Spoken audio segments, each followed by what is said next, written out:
Salut à tous, content de vous retrouver donc pour cette 37e vidéo des iTest, test de vidéoprojecteur, un vidéoprojecteur Full HD, le Yabber V6 qu'on va retrouver tout de suite avec le déballage, le test complet et le verdict final.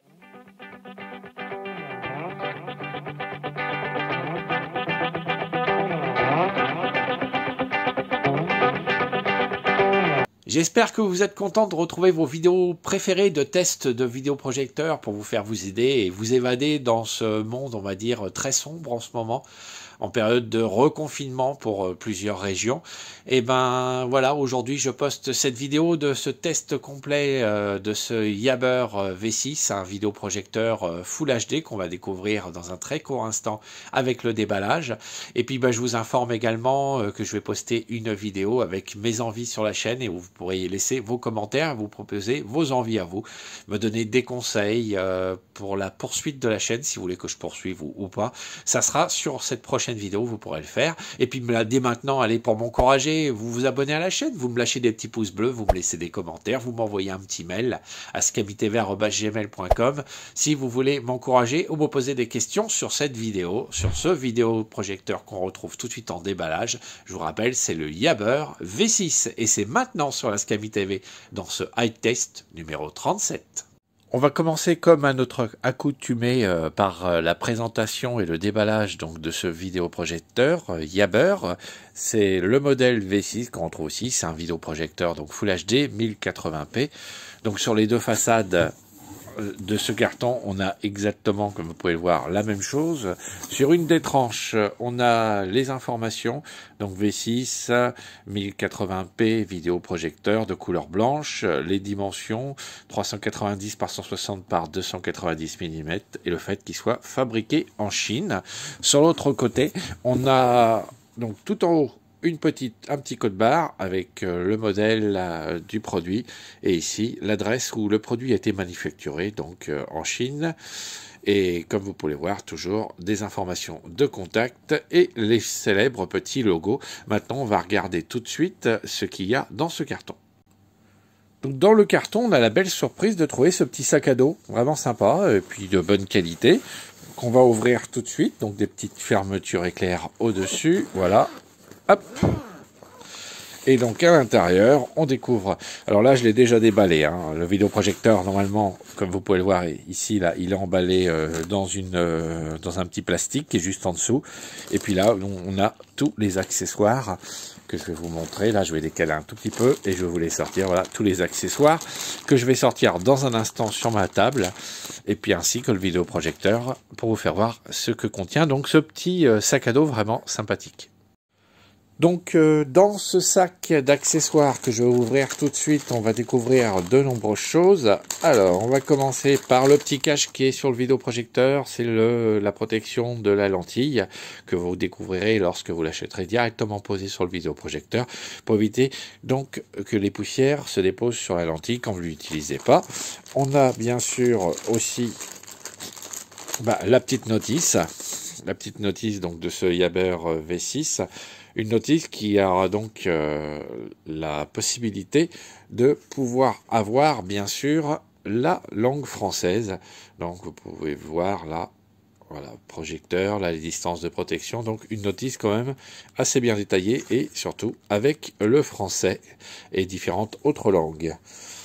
On pourra également, bien sûr, retrouver la petite télécommande que je vais sortir donc de son petit sac, que j'avais déjà sorti précédemment. La voici. Donc, une touche marche-arrêt, une touche pour régler les sources, et puis la position, si vous voulez mettre le vidéoprojecteur au plafond. Ensuite, les touches, bien sûr, play, pause, OK et de direction. On a également la touche menu, la touche home, la touche retour, les touches d'augmentation, diminution du son, coupure son et avance et recul rapide. Voilà, donc une télécommande bien sûr qui, comme elle est coutumée, n'est pas fournie avec des piles. Donc une carte de garantie, voilà, avec l'adresse mail de Yabber et des QR codes. Une carte qu'on retrouve en anglais et en chinois. Ensuite, dans le sac, toujours pareil, un célèbre câble HDMI, voilà, ici présent, câble HDMI, alors il n'est pas tressé, mais il a l'air quand même de bonne qualité, des petites protections ici pour les connexions, donc je vais en retirer une pour vous montrer, voilà, c'est un câble HDMI, il n'est pas plaqué or, hein, c'est un câble classique. Le célèbre câble pour brancher sur la prise AV avec les célèbres prises composites jaune, rouge et blanche. Le rouge et le blanc étant pour l'audio et le jaune pour la vidéo. Si par exemple on veut brancher une vieille Wii, bah, il nous faut des câbles comme ça. Et une petite lingette pour nettoyer la petite lentille. Petite lingette vraiment sympa de avoir fourni ça donc dans ce pactage d'accessoires. Et maintenant, bien sûr, le vidéoprojecteur. Alors, vidéoprojecteur avec au-dessus des touches tactiles de navigation, OK, retour, et la touche marche-arrêt. Et puis ce petit effet moquette, on va dire, vraiment sympa. C'est bien fait, franchement, et je trouve qu'il a un beau design. À l'avant, ben, un petit capteur infrajour rouge, la marque Yaber, et puis ben, l'optique qui est à droite. Ensuite, si on part sur le côté gauche, on a la sortie de ventilation ici avec une petite grille. Sur le côté droit, par contre, même sortie de ventilation avec le réglage pour la netteté, le focus, le trapèze se faisant électroniquement. Donc ensuite ici, hop, alors est-ce que je vais y arriver? Il faut avoir des bons ongles, voilà, une petite trappe avec à l'intérieur un petit filtre à air pour éviter que les poussières rentrent, et un petit filtre à air qu'on peut nettoyer et changer. Voilà, on va passer donc maintenant en dessous et ensuite on fera l'arrière. Donc en dessous, bah, le modèle 1080p, modèle V6 Yammer, c'est un 120 watts avec les tensions d'entrée. Et puis on a bien sûr les petits caches ici à retirer si on veut le mettre à un support plafond. Les trous, si vous avez envie de le démonter, bah, je vous déconseille. Et puis ici, des petites vis pour pouvoir accéder au miroir. Et ici, bien sûr, un petit peu plus bas, voilà le petit réglage pour l'élévation du vidéoprojecteur, ce petit pied vis qui sert justement à élever le vidéoprojecteur pour que votre écran soit pile poil à l'endroit que vous souhaitez. À l'arrière, qu'est-ce qu'on retrouve? Eh ben, la prise européenne. Alors, il n'y a pas de terre sur ce modèle-là. Une information sur le fait que le vidéoprojecteur est Full HD 1080p et qui possède des HDMI. Mais avant les HDMI, on découvrira deux prises USB sur lesquelles vous pouvez brancher disque dur, Chromecast, excusez-moi. On a aussi la prise casque ici. On a également, juste à côté, on ne voit pas bien si c'est sur du noir, vous avez la prise AV qu'on utilise avec le cordon que je vous ai montré tout à l'heure, donc jaune, rouge et blanc. Et les deux prises HDMI. Ainsi que ici pour le haut-parleur, voilà, et il doit y avoir quelque part ici caché un autre capteur infrarouge pour que la télécommande reçoive bien les informations, quel que soit où soit placé le vidéoprojecteur pour que ça soit unidirectionnel. Et bien maintenant que je vous ai présenté ce joli vidéoprojecteur, je vais aussi vous montrer la petite information qu'on vous glisse dans le colis. Voilà, ça c'est célèbre chez Yammer.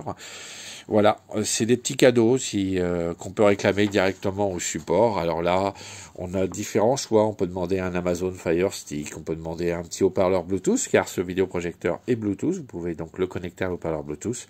Un écran de projecteur simple qui fera 100 pouces. Un support plafond, justement, pour pouvoir l'installer au plafond et utiliser donc les 4 trous qu'il y a sous les pieds en dessous du vidéoprojecteur. 30 €, n'importe quel cadeau, voilà, une valeur, ou bien alors, on pourra prolonger la garantie de 3 ans et donc passer à une garantie de 6 ans. Et pour ça, il faut tout simplement renvoyer donc le choix de son cadeau avec son numéro de commande, son numéro de téléphone à l'adresse du support Yammer qui se trouve ici. Donc ça, c'est sympa. C'est un petit cadeau supplémentaire, donc pour vous faire plaisir. Sans plus attendre maintenant, on va l'installer à la place de l'autre Yammer, celui que j'utilise depuis déjà de nombreux mois, et on va aller voir ce qu'il donne sur les différentes fonctions comme notre habitude avec le test complet. Alors, juste avant de vous présenter les tests complets, j'ai oublié, hein, pour pas que vous inquiétez, dans le pactage, il y a bien sûr le câble d'alimentation que j'avais sorti, préparé, c'est pour ça, j'ai oublié de le remettre dans le petit sac avec tous les accessoires. Donc, il y a bien le câble d'alimentation, hein. Pas de panique, donc on fonce pour aller brancher tout ça et on se retrouve pour les tests complets. Et voilà, donc nous on se retrouve pour les tests. J'ai allumé le vidéoprojecteur, branché un disque dur, connecté ma Bbox comme à l'habitude. Donc là on est sur la page d'accueil du vidéoprojecteur. Quand on l'allume, je ne sais pas si vous entendez, il y a un soufflement un petit peu plus puissant que le vidéoprojecteur que j'ai Yabber. Et par contre, c'est bon signe quand ça souffle comme ça, c'est qu'il faut bien que ça ventile pour éviter justement qu'il y ait des problèmes après sur les fils polarisants, que ça, on va dire, ça crame. Et du coup, qu'on se retrouve avec ces problèmes de tâches qu'on a, comme j'ai sur mon vidéoprojecteur actuellement, mon vidéoprojecteur Yabber. Donc là, page d'accueil, on se retrouve ici. Donc on peut voir qu'il y a les deux HDMI et l'audio vidéo qui apparaissent sur le côté gauche. Là, c'est le menu Home. On a la diffusion pour iOS. Si vous avez un iPhone pour pouvoir diffuser, dupliquer votre iPhone, ou bien alors Miracast, c'est pour les produits Android. Alors film, musique, photo, et on a également la suite Office pour pouvoir regarder des Word, des fichiers Excel, etc. En haut, donc comme vous pouvez le voir, on voit que j'ai branché la clé, que j'ai activé le Wi-Fi et le Bluetooth, et là on va aller dans les réglages. Alors on a les réglages Wi-Fi qu'on a ici, donc vous voyez là j'ai mis ma connexion, je l'ai connecté à ma connexion SFR en 5 GHz car il prend le Wi-Fi 5 GHz. Sur le Bluetooth, je l'ai connecté et il est actuellement connecté sur mon enceinte JBL Horizon, vous voyez, actuellement connecté. Je vais la déconnecter pour vous montrer, voilà, débrancher le son du vidéoprojecteur avant de le connecter à une enceinte Bluetooth. On a aussi les réglages de l'image et c'est là-dedans qu'on va retrouver donc les différents modes de projection, projection on va dire classique, on le pose, ou bien alors les effets miroirs, ou bien au plafond, vous voyez. Et on peut avoir aussi le keystone et le trapèze avancé et le trapèze manuel, ainsi que le zoom numérique. Alors, de face, voilà, de côté, je vais vous montrer ce que ça donne. Voilà, donc on peut régler, comme vous pouvez le voir, les différents côtés, voilà, pour ajuster au mieux, voilà, son effet, on va dire, voilà, comme ça, son trapèze. Alors je vous montre, hein, hop, ça. Ensuite, vous avez deux faces, et alors c'est celui-ci que j'utilise moi pour améliorer mon image. Voilà, pareil, ça fait pivoter l'image. Voilà, voilà, j'ai une bonne, je trouve que c'est pas mal comme ça. Et on a également le zoom numérique pour pouvoir réduire l'image. Vous voyez, on peut la réduire pas mal, hein. Si on ne peut pas, on va dire, plus avancer son vidéoprojecteur ou qu'il est trop grand, l'image est trop grande par rapport à l'endroit où on l'a placé, vous voyez, on peut la réduire avec ce zoom numérique, et c'est vraiment bien pratique. Ensuite, on a bien sûr, pour faire la mise à jour du système, on a ici, pour le mettre pour qu'il s'éteigne au bout de plusieurs minutes, voire plusieurs heures, voilà. Option de mise sous tension, les paramètres, bien sûr, pour mettre la langue, voilà, j'ai déjà mis en français, et la reprogrammer, vous voyez, 10 minutes, 20 minutes, 30 minutes, 1 heure, 2 heures, voilà, on peut le programmer, c'est pour éviter de s'endormir avec son vidéoprojecteur allumé, voilà, au bout de maximum de 2 heures, si vous l'avez programmé, il s'arrêtera, et ça, c'est les informations sur la version du système actuellement présent dans le vidéoprojecteur, ainsi que son adresse MAC. Donc maintenant, on va tout de suite aller le connecter en HDMI, vous savez que d'habitude, je prends ma petite Mi Box, voilà, là, hop, c'est connecté, on se retrouve sur la Mi Box, sur la page Chromecast. Voilà, et on peut dire quand même, à première vue, l'image, elle est quand même super claire, parce que là, on n'est pas en soirée. Bon, moi, c'est quand même assez tamisé chez moi, avec les rideaux et les stores, hein. Donc, mais on voit quand même que c'est quand même bien puissant. Alors, la seule chose comme ça, à première vue, que je pourrais lui reprocher à ce vidéoprojecteur, c'est, je trouve qu'il a un bon contraste, une bonne luminosité, ça, il n'y a pas de souci. Alors, par contre, moi, je trouve que ça manque un peu de couleur. Parce que là, vous allez voir, je vais vous le montrer après, les couleurs, je les ai réglées à 85 sur 100. Puis je trouve que c'est un peu pâle par rapport à mon téléviseur ou vidéoprojecteur Yabber que j'ai, qui a des couleurs, on va dire, un peu plus pétantes, mais moins de luminosité. Et par contre, je trouve aussi ce qui est, on va dire, carrément craignos, comme c'est marqué, et ben, c'est qu'il n'y a pas de réglage. Vous voyez, moi je trouve que le blanc tire un petit peu dans le vert là-haut. Et moi, j'aurais bien voulu pouvoir régler la tonalité, vous savez, couleur chaude, couleur froide, comme j'aime bien faire sur le vidéoprojecteur, ce qu'on ne peut pas faire avec celui-ci. Donc là, maintenant, on va se connecter à YouTube, et puis on va tester avec, bien sûr, la mire. Voilà, la mire TV est lancée, j'ai laissé le son pour vous entendre, je ne sais pas si vous entendez, hein, parce que je ne l'ai pas monté super fort, je vais le monter un peu, voilà. Donc on peut dire quand même que les couleurs sont pas mal, hein. Et ça manque un petit peu de pêche par rapport à moi, mais franchement, puis alors le contraste et la luminosité, elle est parfaite sur ce vidéoprojecteur V6. Et vous pouvez voir là, c'est net partout, hein. Ça a été pas très compliqué à régler, mais c'est net de partout. Donc là, vraiment un bon point au niveau de l'image. On va maintenant sortir de la mire. Et puis, je vais aller faire une recherche, comme vous savez, de la vidéo Big Bunny. Puis après, je vous ferai découvrir une autre vidéo que beaucoup de youtubeurs utilisent. Alors, attendez, je vais effacer sur leur chaîne pour tester les vidéoprojecteurs. Une vidéo qui est en 4K et qui montre, on va dire, les capacités pour les couleurs, le contraste et la luminosité pour les vidéoprojecteurs. Voilà, Big Bunny, donc voilà, en 4K, 60 fps, on le lance. Alors on va peut-être y avoir une pub, ça va permettre de tester un petit peu le son. Ah non, ça s'est lancé direct. Alors par contre, je voulais vous signaler par rapport à mon téléphone, avec lequel je filme, le Redmi Note 8 Pro, qu'il fait une image, on obtient une image un peu moins verte par rapport à ce que j'ai. Un petit peu moins lumineuse et contrastée, un petit peu moins verte, un petit peu plus bleu. Le bleu est plus bleu, on va dire. Là, moi, j'ai un bleu ciel qui n'est pas aussi bleu. Il est plus dans les tons un peu plus bleu-vert, cyan, on va dire. Voilà, donc on obtient franchement, mais par contre, je peux vous dire que c'est vraiment net. Alors je vais décaler un tout petit peu comme ça pour que vous voyez mieux. Voilà. Et là, franchement, c'est vraiment, vraiment une belle image, hein. On obtient vraiment une belle image. C'est un bon 1080p, c'est un vrai Full HD. On voit bien les poils des petits animaux là. Donc vous vous rendez peut-être pas compte, mais là je peux vous dire qu'on obtient vraiment une belle image. Donc je vais faire une petite pause, et puis ben, là je vais lancer la vidéo que je vous parlais juste avant. Et voici la célèbre vidéo que je vous parlais, la vidéo 4K, avec les belles couleurs, le beau contraste et de belle luminosité.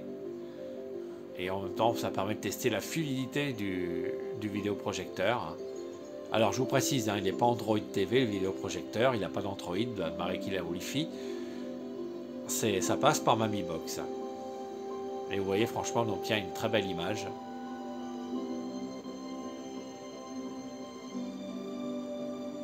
Dommage qu'il manque un peu de couleur et puis qu'on ne peut pas régler justement les tons chauds, froids de ces couleurs. Je vous laisse profiter en même temps du son.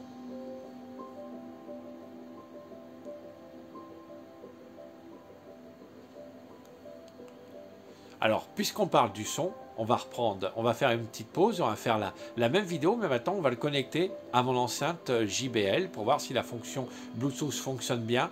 Alors je vous avoue, j'ai testé avant, et puis je vous ferai mon compte rendu pendant le test. Voilà, je suis retourné dans le menu. Donc on va aller dans les paramètres, voilà, et on va aller dans le Bluetooth pour pouvoir reconnecter l'enceinte JBL. Voilà, on fait relier. Ça y est, c'est connecté. Et on va se relancer maintenant. On va retourner dans le menu pour se remettre en HDMI et pouvoir relancer la même vidéo de test 4K. Voilà, je la relance et maintenant ça passe par l'enceinte JBL. Avec une pub, bien sûr.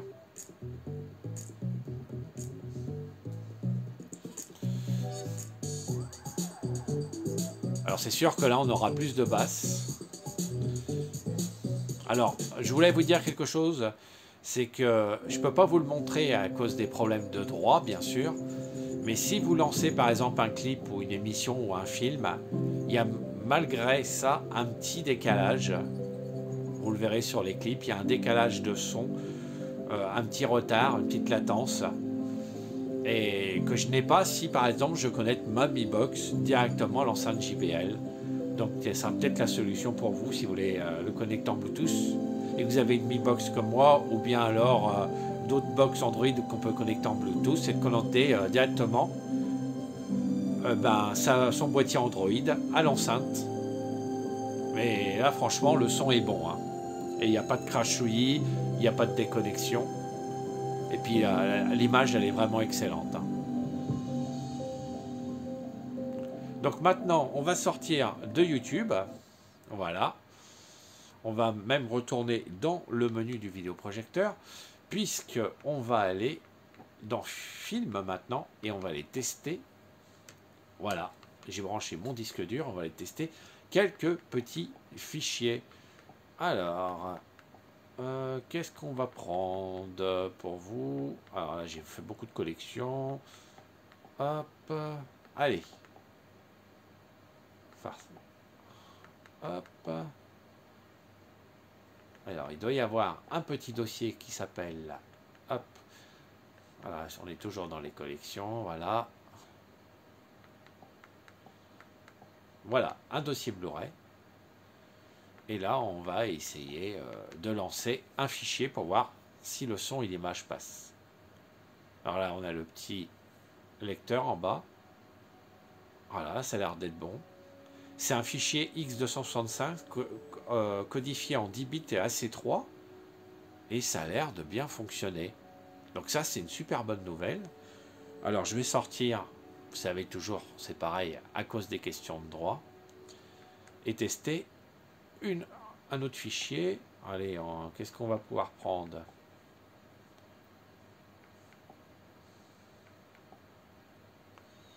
Allez, on va essayer celui-ci.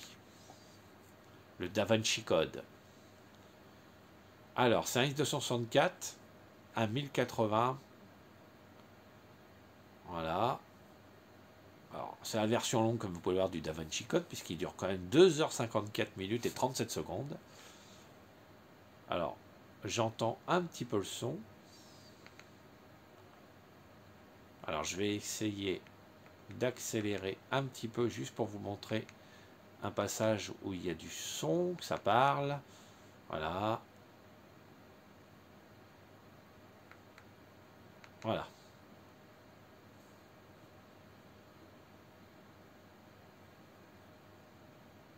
Alors, on n'a pas l'air d'avoir le son. Je vais augmenter pour voir. Et non, le son ne passe pas malheureusement sur celui-ci. Je ne sais pas pourquoi.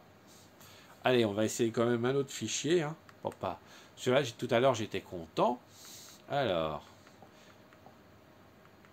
Alors c'est peut-être aussi les formats DTS et pour le son. Alors, allez, on va essayer Joker. Alors je sais que quand ça s'ouvre, voilà, vidéo média erreur audio, voilà, ça vous le met là. Ah, pourtant, voilà, vidéo média erreur, l'audio en erreur, mais on a pourtant le son. Alors il y a des choses encore. Allez, je vais essayer un autre fichier. Allez, magnifique. Ah, alors là, c'est un fichier 4K et il l'aime pas. il n'aime pas les fichiers 4K. Je vais en essayer un autre. Alors. Allez, on va essayer celui-ci. Je ne sais pas si c'est un fichier 4K. On va vite le savoir. Oui, c'est un fichier 4K et vous voyez, les fichiers 4K ne passent pas, malheureusement. Donc, au niveau du multimédia, c'est pas 100% parfait, mais bon, il s'en sort quand même plutôt pas mal par rapport à d'autres. Ouais, allez, un petit coup de Sonic pour terminer ces tests en multimédia. Et ouais, malheureusement, le Sonic est également un fichier 4K, donc il ne passe pas. On voit on les voit un petit peu, les anneaux de Sonic là, mais ça passe pas. Donc on va sortir maintenant du multimédia. Hop. Et puis, alors on va tester, comme vous le savez, bien sûr, la consommation. On va tester le bruit du ventilateur, comme à notre habitude. Et puis ensuite, on fera peut-être le point sur ce vidéoprojecteur. Alors, je peux vous montrer aussi, pendant que j'y suis, alors là, j'en ai pas des fichiers, mais que vous pouvez lire tout à fait des fichiers Office, vous voyez, grâce à ce vidéoprojecteur, avec cette partie donc Office intégrée. Donc, alors, par contre, je voulais vous montrer le Miracast, et c'est là que le blâme blesse, c'est que je ne suis pas arrivé. Voilà, j'ai bien activé, je me suis bien connecté au même Wi-Fi sur mon téléphone, donc je vais vous montrer avec mon téléphone. Donc voilà, ça me met qu'il faut que sur mon appareil Android, que j'ouvre le menu des paramètres, et j'accède donc à affichage. Donc moi, sur mon téléphone, je vais vous montrer, je ne sais pas si on va le voir, voilà, c'est ici, c'est diffusion, voilà. Vous le voyez, j'appuie sur diffusion. Voilà, ça m'ouvre ça. Ça le recherche. Vous voyez, il le trouve. J'appuie dessus. Hop, comme ça, pour vous montrer. Vous voyez, alors je vais vous montrer comme ça. Voilà, ça recherche. Ça essaie de se connecter, mais le problème, c'est que j'y suis, voilà, appuyé pour essayer. Et malheureusement, je n'y parviens. Je n'y suis jamais parvenu avec mon téléphone. Alors, je vous avouerai que je testerai avec d'autres périphériques chez moi Android. Je n'ai pas d'iPhone ou choses comme ça, donc je ne pourrai pas tester avec un iPhone. Mais je testerai donc avec d'autres périphériques Android et je vous dirai dans une prochaine vidéo si ça a fonctionné ou pas. Voilà. Mais en tout cas, moi, le Miracast, ça n'a pas fonctionné. Et j'ai vu des commentaires sur ce vidéoprojecteur qui disaient que ça n'avait pas fonctionné non plus avec les iPhones ou les iPads. Donc ça, malheureusement, c'est pas 100% au point. Et puis on a l'impression que des fois, le Wi-Fi, alors là, on voit pas, voilà, se déconnecte. Là, je sais pas si vous avez réussi à voir, mais là, il était déconnecté. Maintenant, il s'est reconnecté. Voilà, on a des problèmes, on va dire, de connexion du Wi-Fi. Alors, je vais essayer de retourner dans Miracast. Voilà, activer le Wi-Fi direct, c'est peut-être pour ça que ça se déconnecte, c'est peut-être normal. Moi, c'est une fonction, malheureusement, que j'utilise jamais. Ayant Chromecast et puis sur la Xiaomi Mi Box, si je veux me connecter, je me connecte directement sur le Chromecast de la Xiaomi Mi Box. Voilà. Donc, maintenant, on va quitter l'écran, on va aller voir mon installation et on va aller écouter le bruit, puis regarder la consommation. Voilà, donc on va maintenant écouter le bruit et puis après on va le tester avec l'appli que j'utilise d'habitude. Alors j'en profite, je vous fais un peu écouter le bruit puis après je vais vous dire quelque chose.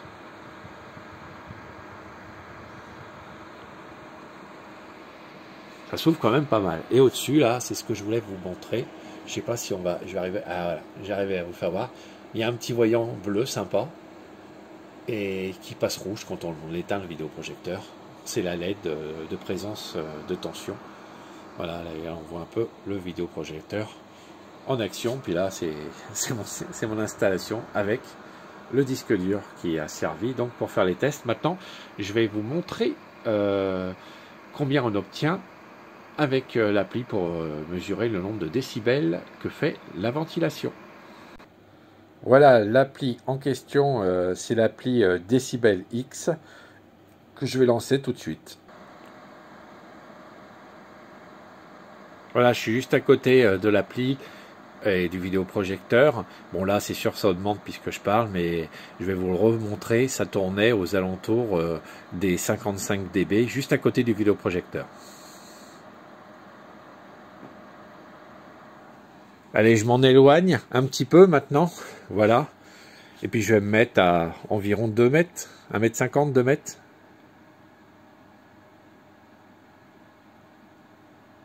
Aux alentours de 47-48 dB.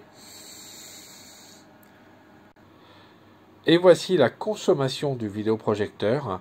Voilà, elle est, alors attendez, je vais le rallumer pour pas qu'il s'éteigne. Voilà, elle est d'environ 130 watts, 129 watts exactement. 129 watts heure.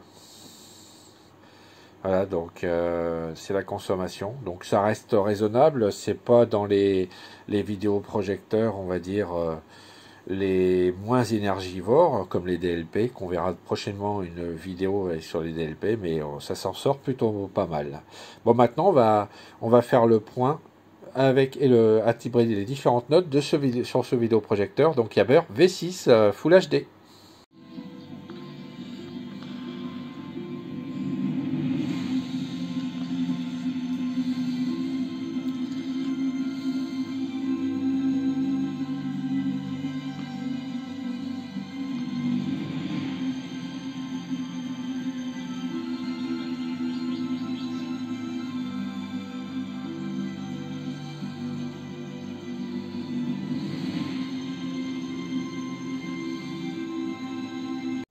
Et voilà, maintenant c'est le temps du verdict, attribuer les différentes notes pour les différentes catégories qu'on a l'habitude de faire avec les vidéoprojecteurs, quand on est à la recherche donc du meilleur vidéoprojecteur.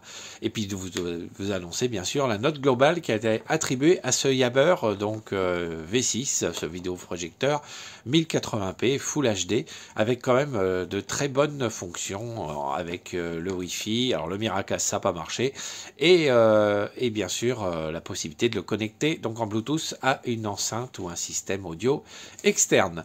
Voilà, donc on va commencer par l'image. Alors l'image, j'ai failli lui accorder un 5 sur 5, mais bon, je suis tatillon, vous le savez, hein, vous me connaissez maintenant.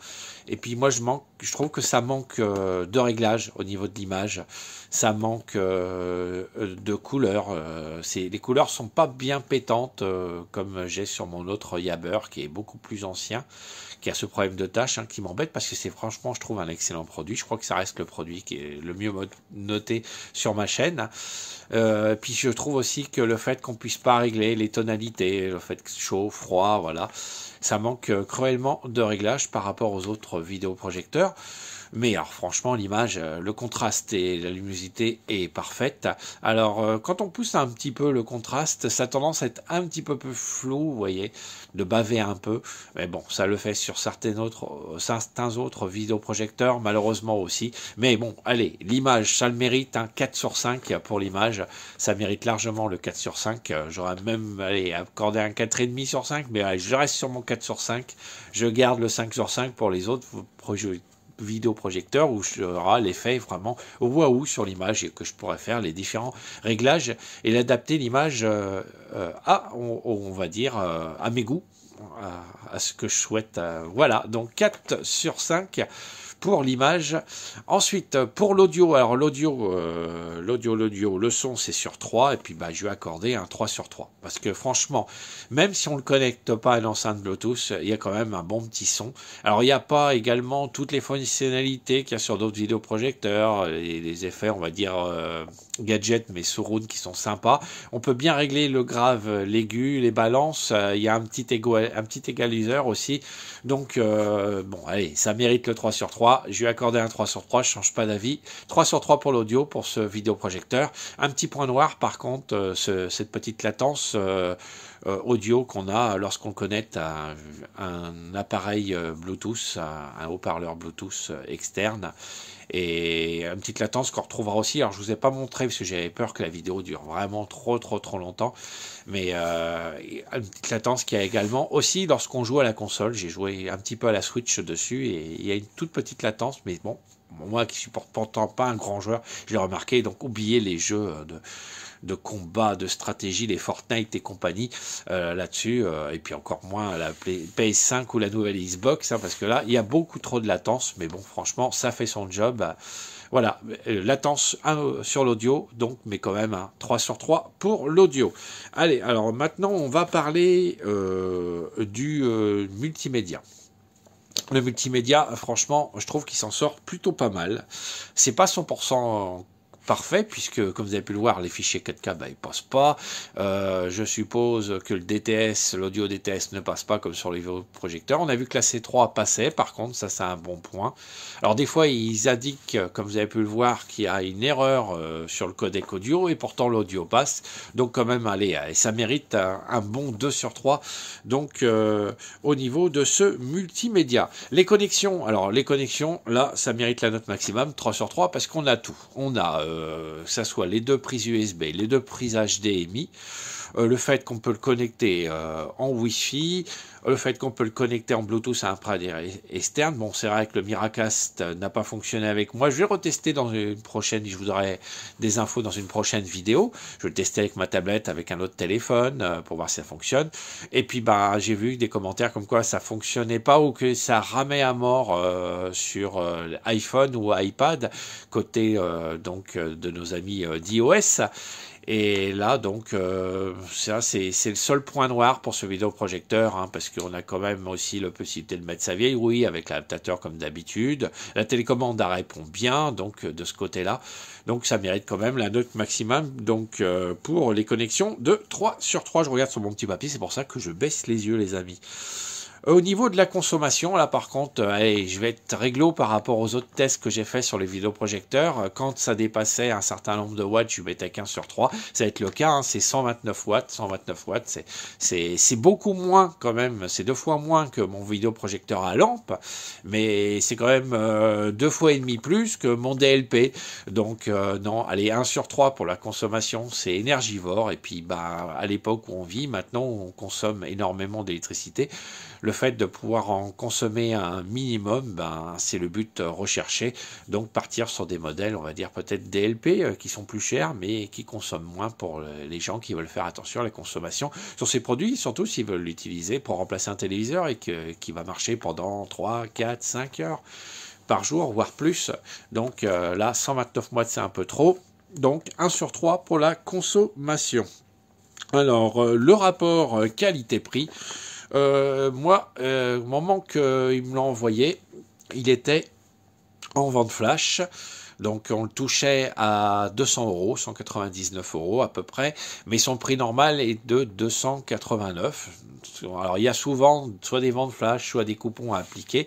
En ce moment, on arrive facilement à le toucher aux alentours des 200 €. Mais bon, 200 €, ça peut aller. 285, 289, c'est pas le top, hein, c'est quand même légèrement cher pour les fonctions qu'il a. Donc, allez, au niveau du rapport qualité-prix, pas la note maximale, mais pas une basse note, allez, 2 sur 3 pour le rapport qualité-prix. Donc, si on fait le calcul, alors je vous rappelle, pour l'image 4, pour le son 3, pour le rapport qualité-prix 2, la consommation 1, le multimédia 2 et les connexions 3, on obtient quand même une très bonne note de 15 sur 20 qui mérite ces 15 sur 20, ce vidéoprojecteur, ce Yabber V6. Alors, je trouve quand même qu'il s'en sort plutôt pas mal. Il a une belle image. Le fait qu'on puisse le regarder pas dans la obscurité totale, que franchement, ça peut être bien quand même si... Alors, en plein soleil, je pense pas que vous puissiez regarder grand-chose, comme sur les autres vidéoprojecteurs. Mais bon, je vous avoue qu'au niveau de la luminosité, il s'en sort largement mieux que mon autre Yabber, mais par contre au niveau de la couleur, non, il s'en sort moins bien. Et puis mon autre Yabber fait moins de bruit au niveau de la ventilation. Donc, il mérite sa place quand même et sa note de 15 sur 20 pour ce Yabber V6. Alors, si vous voulez en profiter, vous savez que sous la vidéo, vous avez bien sûr le lien sur Amazon, de l'endroit où je l'ai acheté, sur quelle boutique je l'ai acheté. Vous pouvez les cliquer et voir s'il y a toujours des coupons ou des ventes flash ou des réductions applicables. Voilà, donc c'était à nouveau cette nouvelle vidéo de la collection à la recherche du meilleur vidéoprojecteur. Ce test complet que vous avez pu voir de ce Yabber V6. Voilà. D'un seul coup, paf, j'ai perdu le modèle, ce Yabber V6. Alors, je vous rappelle, un modèle Full HD, puis c'est un bon Full HD, avec Bluetooth intégré et les fonctions Miracast pour l'Android, ou bien alors iOS Cast pour tout ce qui est Apple. Donc, et avec une bonne note quand même de 15 sur 20. Si vous avez aimé cette vidéo et que vous voulez que je continue à en faire d'autres, car vous avez pu vous rendre compte, je suis pas super présent actuellement sur YouTube pour faire des vidéos. Alors j'aimerais que vous lâchiez un maximum de pouces bleus, vous me mettiez un maximum de commentaires. Vous pouvez poser vos questions bien sûr en commentaire, j'y réponds. Vous pouvez le faire également toujours sur le mail scamitv@gmail.com, scamitv@gmail.com. Si vous préférez entrer en contact par moi par mail, c'est à scamitv@gmail.com. Et pour les questions, pour les on va dire suggestions ou informations que vous voulez me communiquer, ou bien alors dans la rubrique commentaires de YouTube tout en dessous. Alors vous n'oubliez pas hein, les petits pouces bleus, les petits cœurs, moi aussi je vous en mettrai sur vos commentaires comme à mon habitude. J'essaierai d'y répondre le plus rapidement possible. Et puis vous abonnez à la chaîne, hein. Vous allez nous rejoindre, on est plus de 600. Dernière fois j'ai regardé, que j'avais pointé, on était 639. Donc 639 abonnés, c'est pas mal. J'aimerais bien atteindre, aller avant l'été, s'il vous plaît, les 1000 abonnés. Ça serait sympa. Et puis moi, ça me ferait plaisir, ça m'encouragera à continuer. Je vais vous poster également une vidéo sur mes attentes sur la chaîne, ce que je voudrais faire. Et puis vous pourrez me dire ce que vous me conseillez. Si vous trouvez que cette idée est bonne, si elle est mauvaise, si vous en avez d'autres à me donner, qu'est-ce que je pourrais faire pour améliorer ces vidéos. Voilà, c'est tout. Ça va être dans une très rapidement d'une très prochaine vidéo qui arrive donc sur la Scami TV. Et puis comme à mon habitude, je vous embrasse tous. Je vous souhaite de passer, si vous regardez cette vidéo pratiquement au moment qu'elle est postée, un excellent week-end, une bonne semaine, un bon printemps. Je vais pas dire un bon confinement hein, pour ceux qui ont la malchance d'être confinés 7 jours sur 7. Hein, je pense à l'Île-de-France, aux gens de la région du Nord, à la Seine-Maritime, à l'Eure, aux Alpes-Maritimes. Voilà, donc je vous souhaite bon courage à vous tous. Vous avez les vidéos sur YouTube hein, pour vous aérer un petit peu la tête. Et puis vous pouvez quand même sortir, hein, puisque c'est pas limité dans le temps les sorties, donc profitez-en pour vous aérer, profitez donc du beau temps qui va bientôt arriver, hein, car au moment que je poste sa vidéo, normalement c'est le printemps qui arrive. Voilà, donc ainsi s'achève cette nouvelle vidéo d'iTest. Je vous souhaite à tous de passer d'excellents moments sur ma chaîne et sur la chaîne des autres youtubeurs, et je vous dis à très bientôt pour une nouvelle vidéo de la Scami TV. Allez, salut à tous et merci pour vos encouragements et puis vos abonnements, vos petits cœurs et vos petits pouces.